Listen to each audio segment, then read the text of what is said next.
Hello and welcome. This is a first of a kind. This is going to be a fantastic conversation. I'm so looking forward to talking to my recent friend, Detlev Artlet. Is that how you say Art? Artelt.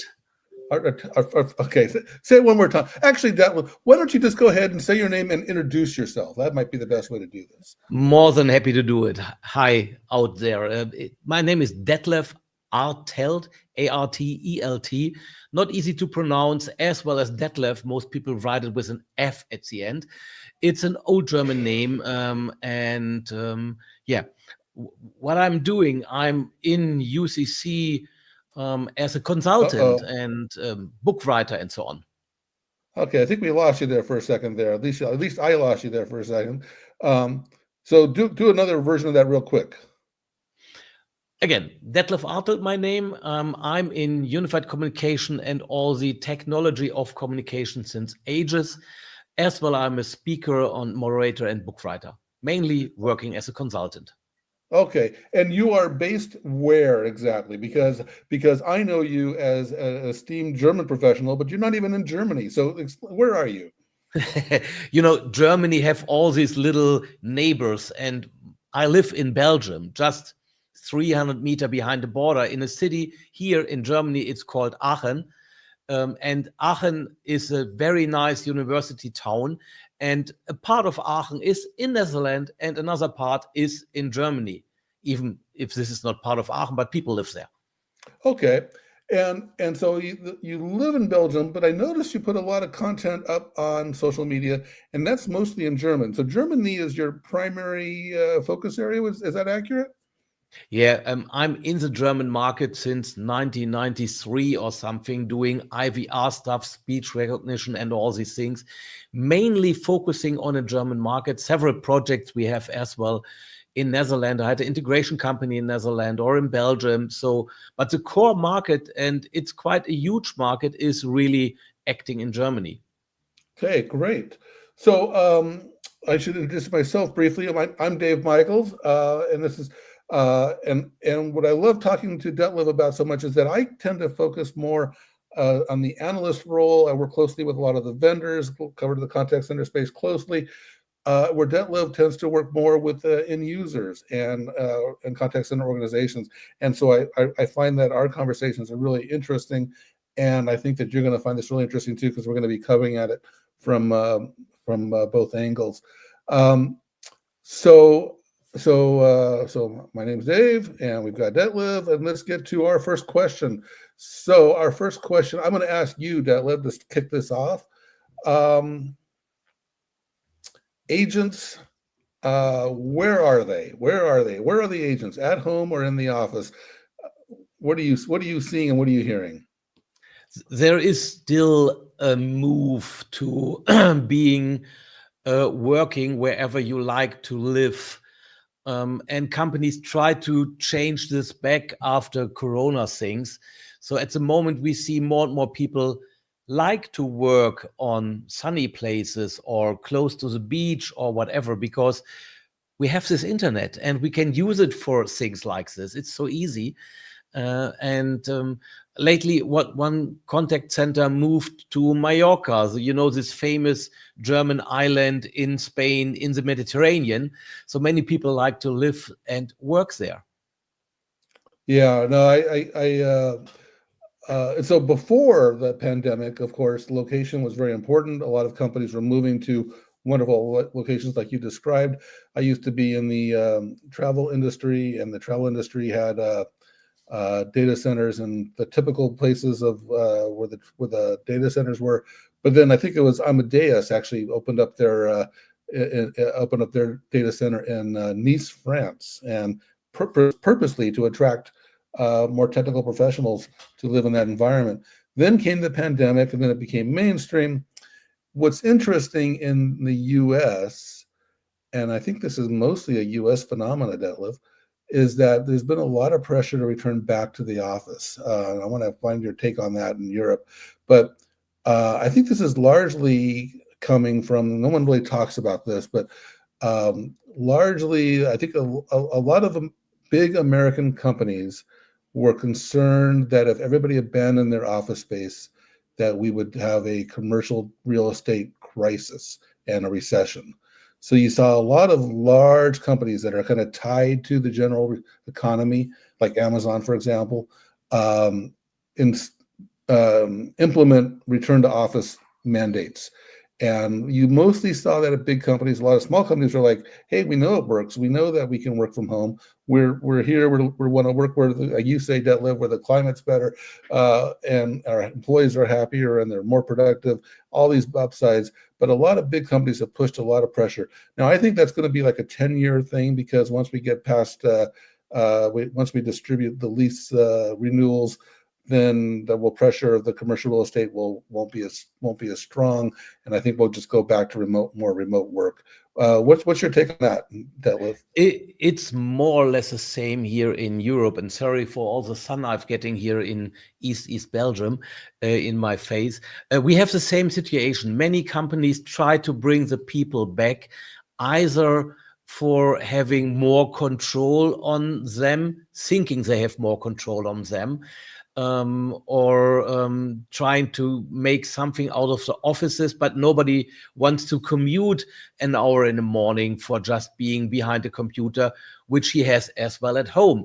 And then there's this management issue that people are not really learned how to manage people in a decentral way. And this is a different approach. And give me a second. I didn't mention this. Before the pandemic, I wrote this little book about einfach anders arbeiten, simply work different, where we explained people, you can do it, but you have to change some rules and Yeah, some behavior. And this is the pain point. Not each company is able to work on their culture. They have no that's tools. that's a really good point, because when we Yeah. did during the pandemic, we were all forced to work from home, but there was no planning. There was no time to really properly set up the equipment, properly set up the policies, properly train the supervisors, employees, what the expectations are. But it still worked pretty well. So now that the pressure is off, some people are just like, "Just go back to the office, go back to the office." But it's like, well, what if we actually implemented it with a little bit of planning? What if we actually put a little forethought into this? Now, what language is that book in, by the way? That was a German book? Yeah, for sure. Yeah, and Yeah. I did once in my lifetime an English book. That was one of my stupidest ideas, to print it in Germany and try to sell an English book. You have to ship it to US, and this costs a fortune. So this is a German book. It is digital available, and if somebody has some interest on it, I will be more than happy to sponsor a German version as a PDF or as a document or whatever. But the printed version I did together with Microsoft and with furniture companies and with the UCC companies from that time, because it's already 10 years old, and it's with the slow acceptance of change, it's more to the time than ever, Yeah, because we interesting. described all that things. And yeah, some company changed, but the rules behind it is all the same. And this is as well as we see it for the contact center world, because you can work wherever you have a contact center, or where you have a place which is secure enough. Another topic which we saw lately on some half public companies, energy providers, and so on. It's not easy to have all these data security things covered whenever your agent is sitting in, I don't know where, somewhere south of Spain or in France or whatever. Yeah. Well, you've answered. If anyone ever asks me why I haven't written a book in German, I'll just say, well, my friend Detlef tried it in English. It was too hard. So that's a good answer for me. But all right, let's move on to something else. You got a question? Yeah, sure. Here we have an ongoing discussion in let's say not only Germany, core Europe. Is it more cloud or is it more on premise? We all thought, to be honest, on premise dead. It just smells like this. But what do you think? We of course we all thought it was cloud. Cloud was going to be we assumed, on premise is such a bad name, because that name came after cloud. So it was like to distinguish itself from cloud. But of course, on-premise is not really accurate because it could be anywhere. But the point is that on-premises kind of became known as legacy, and cloud became the present and the future, particularly CCAS. But I would say that that's being revised. I think it's being revised globally, um, and it turned out that a lot of the real big contact centers never went cloud, or never went all cloud, I should say, more accurately. Um, and a lot of the benefits that came with the cloud, evergreen software, outsourcing, um, uh, OpEx model, now pertain to premises. And so like I said, premises was kind of known as legacy, but it kept on evolving. And so maybe it evolved a little slower than cloud, but it evolved. And so now you can do with your cloud, with your premises-based solutions, you can do an OpEx model, you can get evergreen software, you can implement AI, and a number of these benefits have come together. So the difference is really a financial model, OpEx versus CapEx, which has pros and cons. There's no right answer there necessarily, or ask your CFO based on your current CFO. And then there's also, I would say, there's even the reasons why these large enterprises never went to cloud are valid, because some of them didn't want to outsource, some of them really want control, some of them, the economics don't necessarily work when it's like when you ride a bus, everyone has to pay admission, but when you have a whole bunch of people, it might be easier to charter a bus or rent cars. And so it's easier just to own it sometimes. And so now what's really interesting about this, and I'm kind of talking here too much, I want to hear your take on this, but is that the market has shifted so much that in a cloud opportunity, you might have 30 providers fighting for that, but there's only a handful, if even that, fighting over the prem deals in contact center. And so you've got like Mitel, and you've got Cisco that are doing really well, and you've got a number of companies that aren't doing so well, and then you've got, but in the cloud space, you've got, like I said, 30 providers. What are you seeing? Very, very similar. We mainly talk to the companies who like to have a service. And the last 2-3 years, we had a lot of energy providers, because energy crisis, they get a lot of communication, and they were forced to handle this in some way. And we talked to other insurances and so on, or half public companies, and they have this security issue that they like to be 100% safe where their data is. And here in Germany, we see still a few more medium-sized companies who offer on-premise or premise services. Like we met in Berlin at the CCW first time in February, and there were vendors like Zcom from Heidelberg, or JTEL from Munich, or you mentioned WebEx, which I know with the guys from Bucher and Sutter. They do a lot of on-prem installation, and even smaller ones like Caceres, they are a few kilometers away here. They do still in that environment something. And you didn't mention the bigger ones like Enschau's, who bought a lot of different things together, where still is a use for many on-prem stuff. Why? There are still people like to buy it once and run it for 10 years. Yes. Yeah, hotels are classic for Calculated. that one, right? Hotels are real, but that's more UC than contact center. But yeah, but definitely sweat the assets, own it for sure. Yeah, and this is one thing we see: security, pricing structure, and maybe they have installations where they only need, let's say, 20, 50 agents with 3,000 employees, and they mix together UCC and a little on-prem contact center in one package. So this could be quite interesting. Yeah, two things I want to address that causes a lot of confusion around this topic. One is I think it's important to say that cloud is probably going to be the predominant model. I think the estimates are right now, it's hard to estimate this stuff, but somewhere around, if you count agents, we're somewhere between 50 and 40% of the agents worldwide are on premises-based types of systems. If you count the number of contact centers, much higher numbers, much higher percentage in the cloud, because smaller contact centers tend to move over. So a lot more have moved over.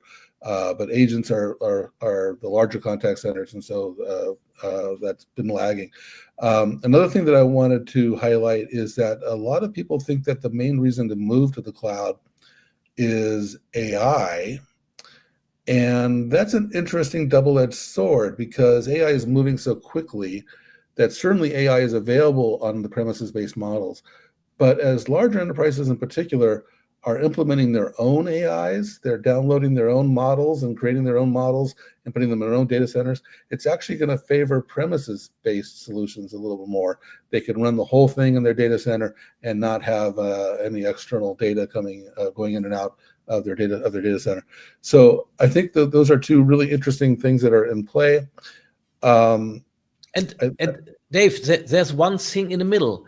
We have a lot medium-sized data centers where companies just put all their stuff and run it in a similar model as a cloud, but it belongs to them or to one of their daughter companies.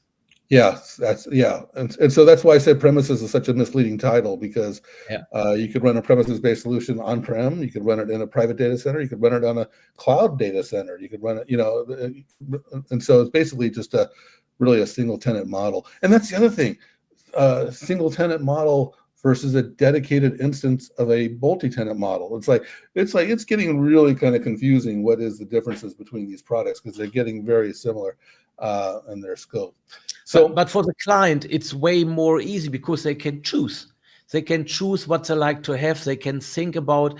We as consultants quite often have to tell the story and the differences, and then sooner or later the compliance people stop by in a consulting project and say, well, here you can't go, there you can't go. Then the financial people come, no, not too expensive, and please make a calculation for 10 years, not only for 3. Yeah, it's a great topic, because I think if you would have asked us, if we had the same question 3 or 4 years ago, we would have said, it's all over. Cloud. Yeah. But I think Cisco and Mitel in particular are reporting good growth. Part of that is accelerated because in the contact center space, because Genesys has kind of gone to a pure cloud model, so they have a large number of customers that are on-prem that don't want to go cloud, and so that's driving some growth for those companies.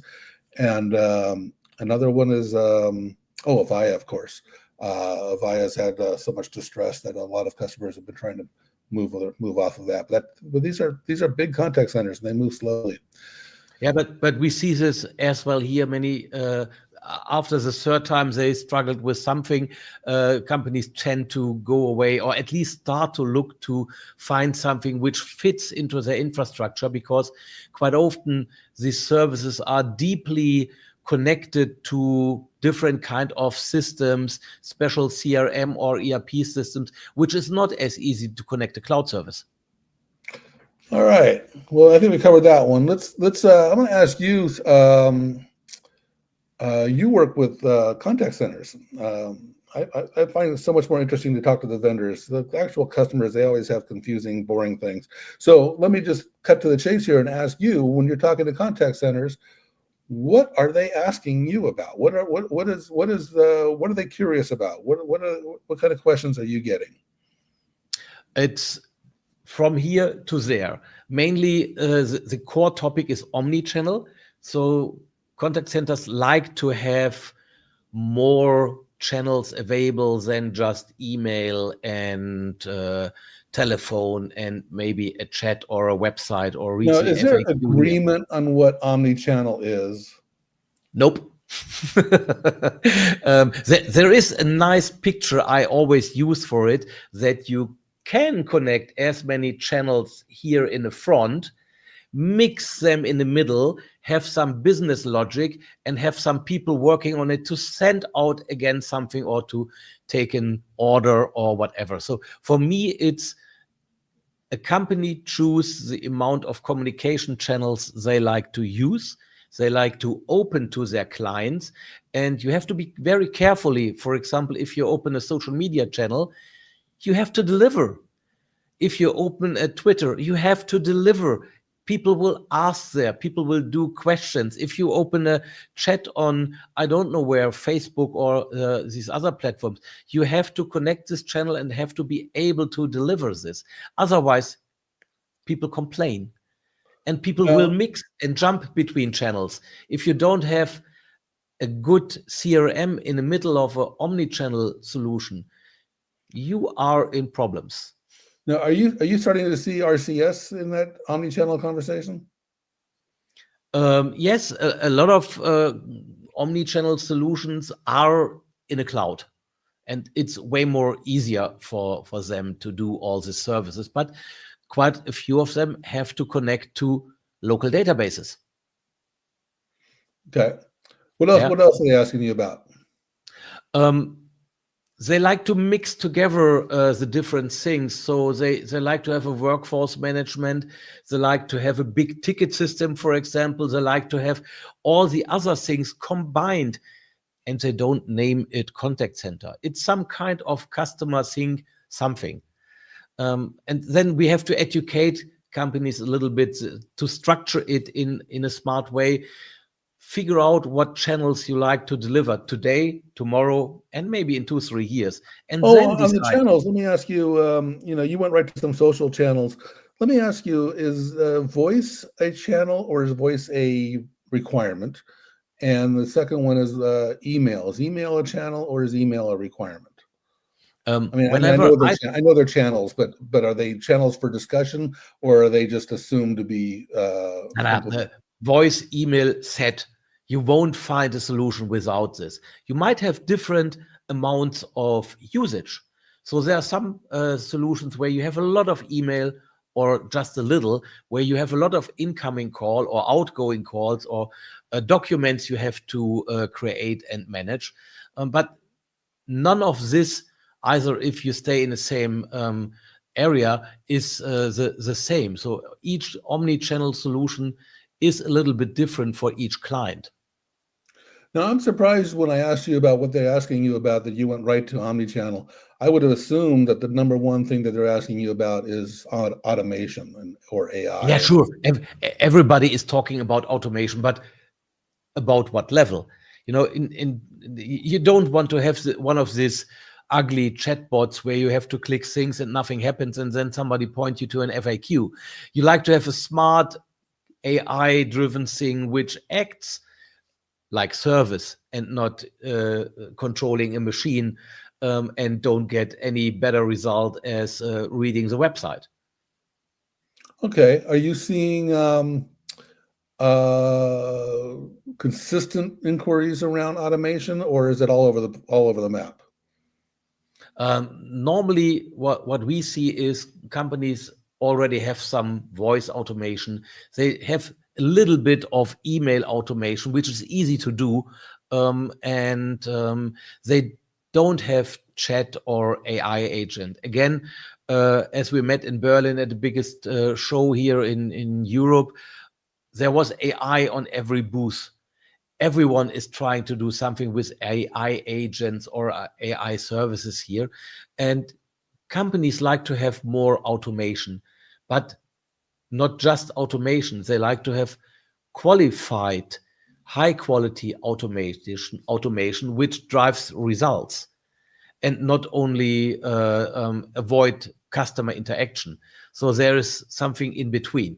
It might be as well some automation which helps the agent to do the job in a better way. Interesting. By showing up other information, by having some information about the client, automated grabbing from other sources, and helping the agent to reduce the call time and other things. There are many little things to do. Okay.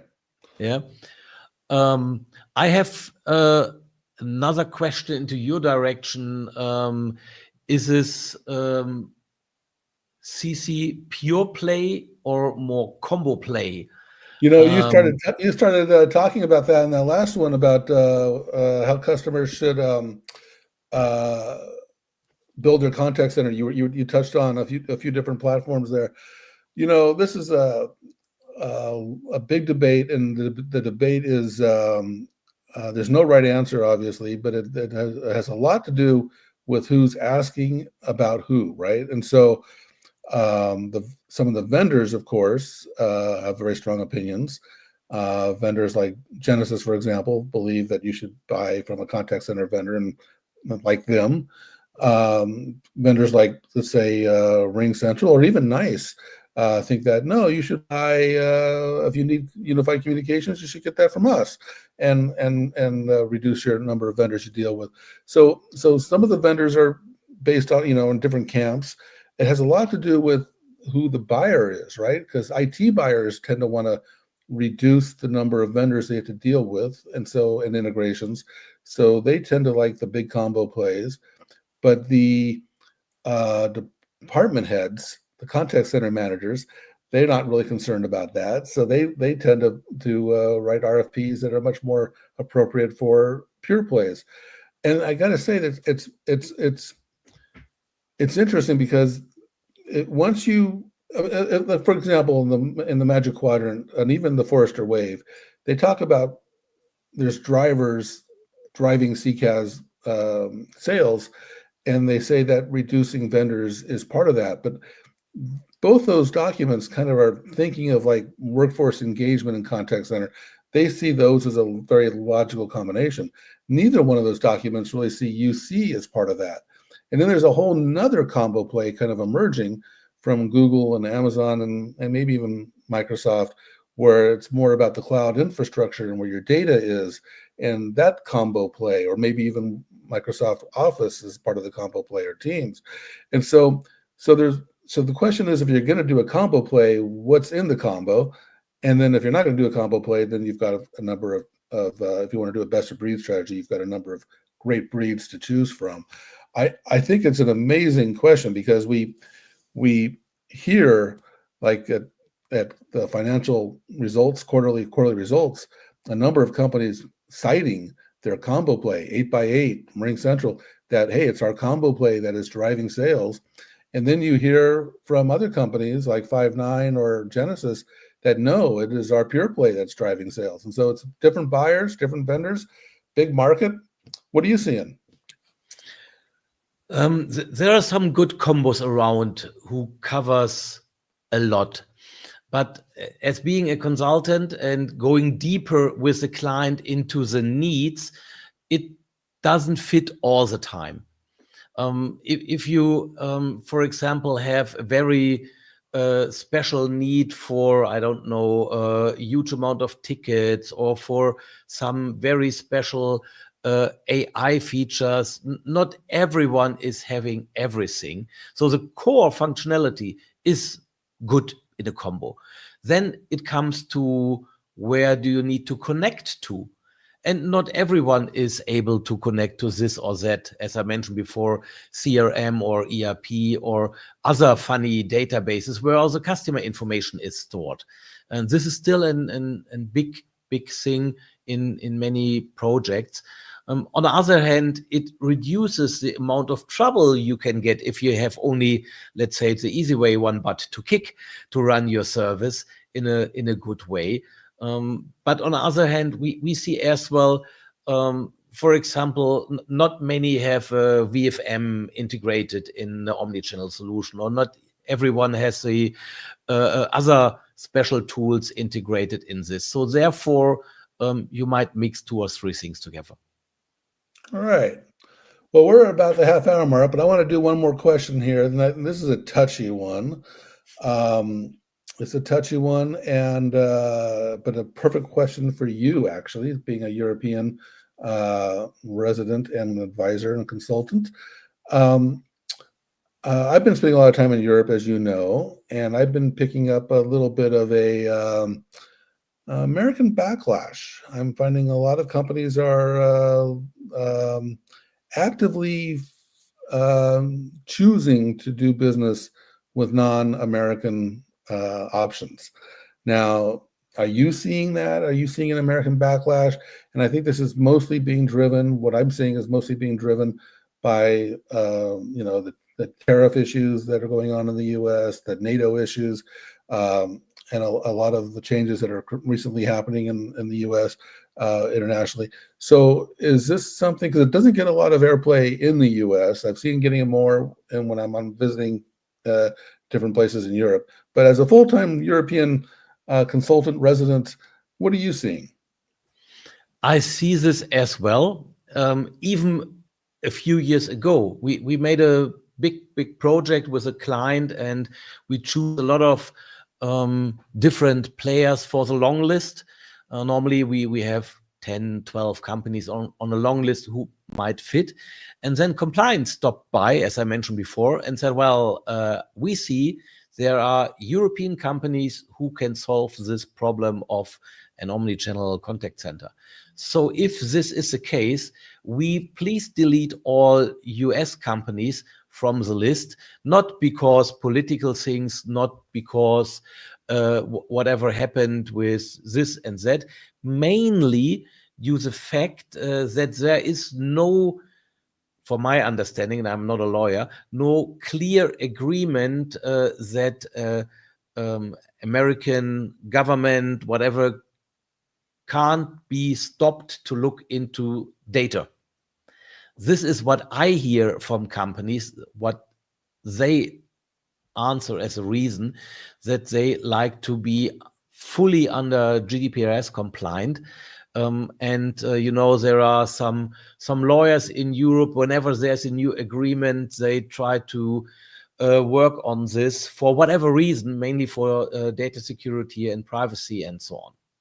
Yeah, when it comes to data privacy, that is one area where Europe is definitely far ahead. I came across a recent statistic which blew my mind. The last U.S.